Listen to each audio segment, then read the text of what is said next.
Is moving to Australia the right choice for you? Because let's face it, whilst Australia is a wonderful country, everyone is ever so slightly different. And whilst you might be thinking that the country that you're living in is a bit shit, before you take the plunge and move yourself to the other side of the world, you're going to want to know that the juice is worth the squeeze. And because I've lived here for 4.5 years now, I thought I'd share with you my thought process if I was trying to decide, is Australia the right place for you? Let's go for a walk.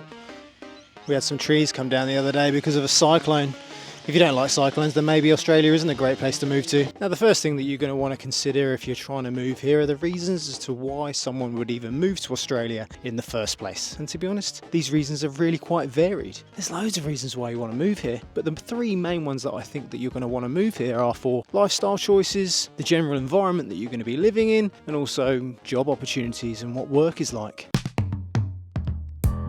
Because I think for me, the number one reason why I moved to Australia was literally for the lifestyle and the work-life balance. I think one of the things that scares me the most about living back in the UK is the fact that I don't think I could cope with those 6-month-long winters. And I know it's not really 6 months, but if I'm just measuring it on the fact of the darkness, I just didn't really enjoy outdoor activities that I couldn't really do from about October until March. And even despite the fact that it just seemed so dark and cold all the time in the UK, I was also getting to the stage of my life where I just didn't want it to be hectic all the time. Sure, a fast pace of lifestyle is good for some people, but I think an Aussie mentality where, what's the worst that could happen, can overall have a positive effect on your quality of life that just isn't really measurable. This cyclone that we had recently, granted it didn't necessarily affect us too badly, but when I was asking my Australian friends about what they were doing to prepare for it, their standard response was just kind of, she'll be right. It's even the fact that in southeast Queensland they seem to have just shut down the whole area to prepare for a cyclone that didn't arrive for 2 days. And we had weather like this. Don't get me wrong, I don't mind relaxing for 48 hours like this before a cyclone hits. Behold, one of the scariest animals in all of Australia. A bloody magpie. Please don't swoop me, mate. I'm all friendly. But seriously, don't be scared of Australian wildlife unless it's going to swoop you. But considering they're mounting their forces, I'm just going to quickly move away. And yeah, I guess other jobs, they don't have necessarily the same job opportunities. Wow, this is really hot. But for most people, I guess universally there are higher wages in Australia. And whilst not everyone's going to get a higher wage for the same job that they do in Australia,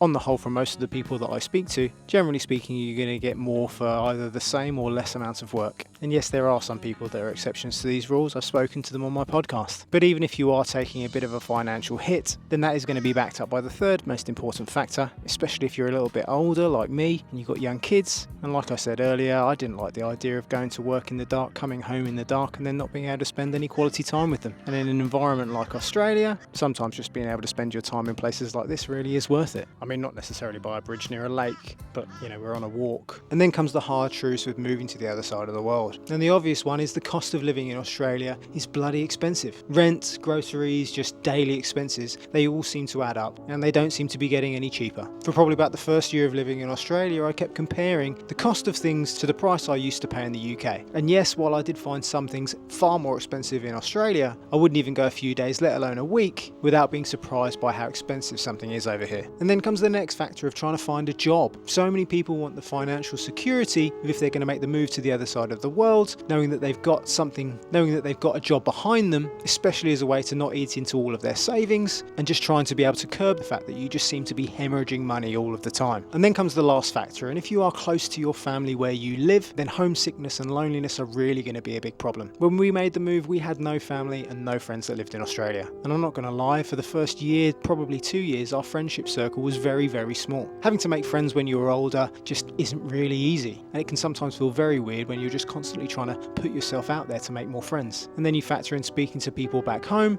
and it just seems that every time that you speak to them, especially when you first make the move, that pull to be back with them is a really powerful thing.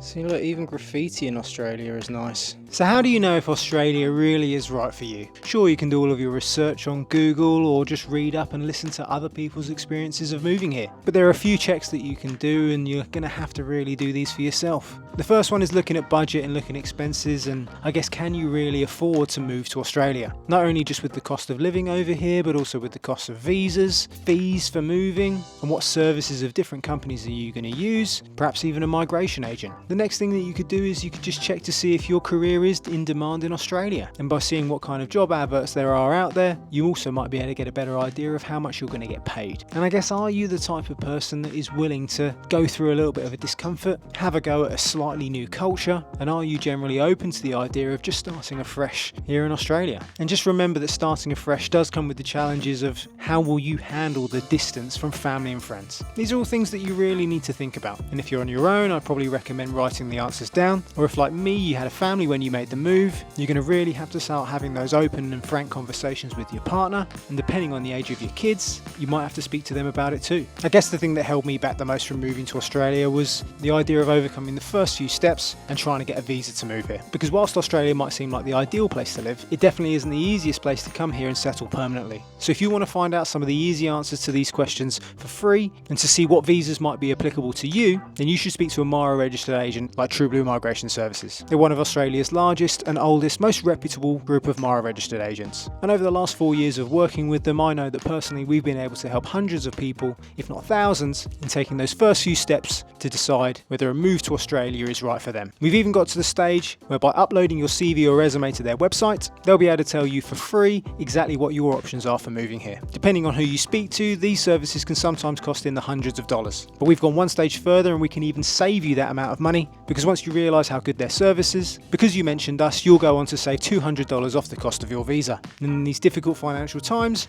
every dollar counts. So is Australia the right country for you? I guess that's something that you're only going to be able to figure out for yourself. But if you need some help with the thought process and you want a bit more of an in-depth review of how you should be thinking when making this potentially quite difficult decision, then take a look at our first ebook, which is literally called Is Australia the Right Move for You? I'll put a link for it down in the description, as well as a link to True Blue Migration Services, just in case you still are making those first few steps. Australia really is an amazing place, but it isn't for everyone. And whilst everyone probably wants to see what the lifestyle is like for them, deep down it really isn't for everyone. And I guess if you've also made the move here too, then I'd love you to leave in the comments down below some of the reasons why you perhaps moved to Australia, or some of the challenges that you faced early on. And if you want some more help about what it's like to move here, then check this video out.